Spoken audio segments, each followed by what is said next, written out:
Hi hello, இது ராஜதி kitchen சேனலுங்க. வாங்க நம்ம வீடியோக்குள்ளே போகலாம். என்ன வீடியோன்னு பார்த்தீங்கன்னா, இன்றைக்கி நம்ம சாம்பார் தான் வைக்க போகிறோம். வாங்க எப்படி வைக்கிறதுன்னு பார்த்துடலாம். அதுக்கு ஒரு குக்கரில் பருப்பு, பூண்டு, தக்காளி, மஞ்சத்தூள் சேர்த்து வேக வச்சுருக்கேங்க. அது வெந்து வர்றதுக்குள்ளே நம்ம சாம்பார் தாளிச்சு விடலாங்க.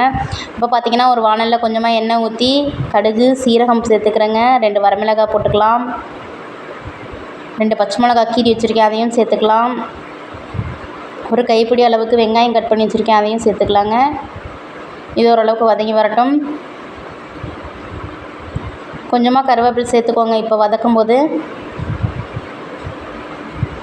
அதுவும் சேர்த்து நல்லா வதக்கி விடுங்க. இப்போ வதங்கி வரட்டும்.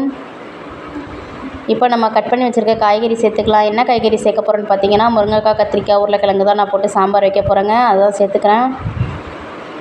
இது கூட மாங்காய் கட் பண்ணி போட்டிங்கன்னா இன்னும் சூப்பராக இருக்கும். நான் மாங்காய் இல்லாதனால முருங்கைக்காய், கத்திரிக்காய், உருளைக்கிழங்கு மட்டும் போட்டு சாம்பார் வைக்க போகிறேங்க.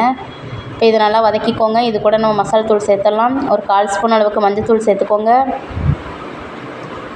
1 ஸ்பூன் மிளகாத்தூள் சேர்த்துக்கோங்க. 1 ஸ்பூன் சாம்பார் தூள் சேர்த்துக்கோங்க. கொஞ்சமாக பெருங்காயத்தூள் சேர்த்துக்கோங்க.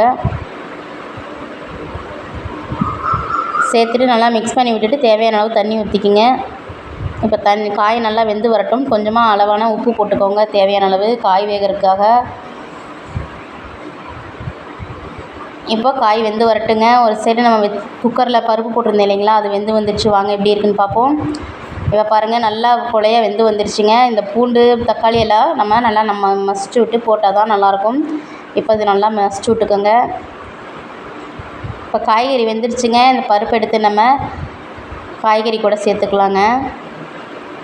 பாருங்கள், காய்கறியெல்லாம் நல்லா வந்துடுச்சு பாருங்கள். நம்ம ஊற்றின தண்ணியெல்லாம் சுண்டி நல்லா வற்றி வந்துடுச்சு. இப்போ நம்ம இது பருப்பு சேர்த்துட்டு தேவையான அளவு தண்ணி சேர்த்துக்கலாம்.